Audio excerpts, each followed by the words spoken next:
Praise the Lord. Greetings to you all in the mighty name of Jesus. I want to wish you all a happy and blessed Christmas. The church calendar has fixed December 25th as Christmas Day. There is so much of disputes over its accuracy, but it does not matter at all. But the fact is same that the second person of the Blessed Trinity has entered this world in blood and flesh on the first Christmas Day. History is his story. He only has divided the history into BC and AD.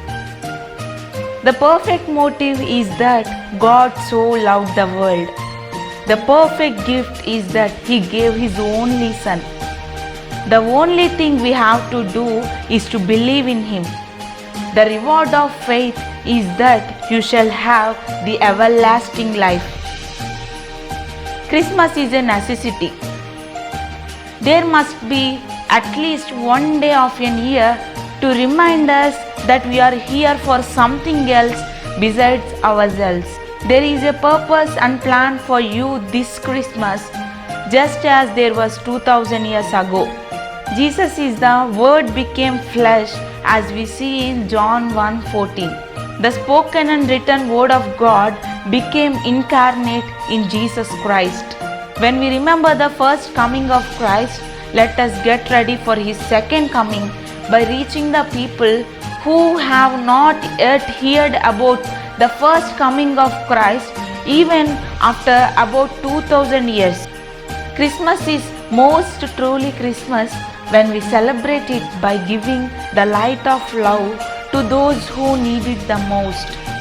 Peace will come to stay on earth when we live in Christmas every day. Christmas is a season of joy, gift giving, and of families united. Don't let your past to steal your present. This is the message of Christmas, because we are not alone, because our God who was born is Emmanuel, Prince of Peace, Almighty God. He will be with us in all our way of our lives. One thing about Christmas is that it doesn't matter what mood you are in or what kind of year you have had. It is a fresh restart. The blessings of peace, the beauty of hope, the spirit of love, and the comfort of faith. May this be your gift in this Christmas season.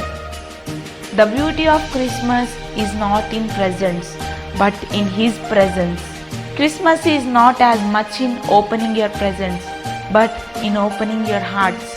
Open your hearts and homes to the babe of Bethlehem who was born homeless to bless us and restore us. Let us all pray in the presence of God. Thank you, Lord, for giving us such a blessed Christmas. Lord, it is true that the beauty of Christmas is not in presents, but in your presence. Lord, give your presence to all your people. That day the angel said to all the shepherds that fear not, for behold, I have bring you good tidings of great joy, which is for all the people. Lord, give that great joy to all your people who are celebrating Christmas today. Lord, fill their hearts with a great joy. Let them to enjoy your presence. Lord, help us to prepare all our friends and relatives for your second coming. Lord, bless us, anoint us, fill us with your Holy Spirit. Lord, be with us in all our life journey. Lord, give your anointing. You are Emmanuel. You should be with us. Anoint us and strengthen us. We pray in Jesus' name. Amen. May the love of Christ fill your home and every day of your life. Once again, I wish you a Merry Christmas. God bless you.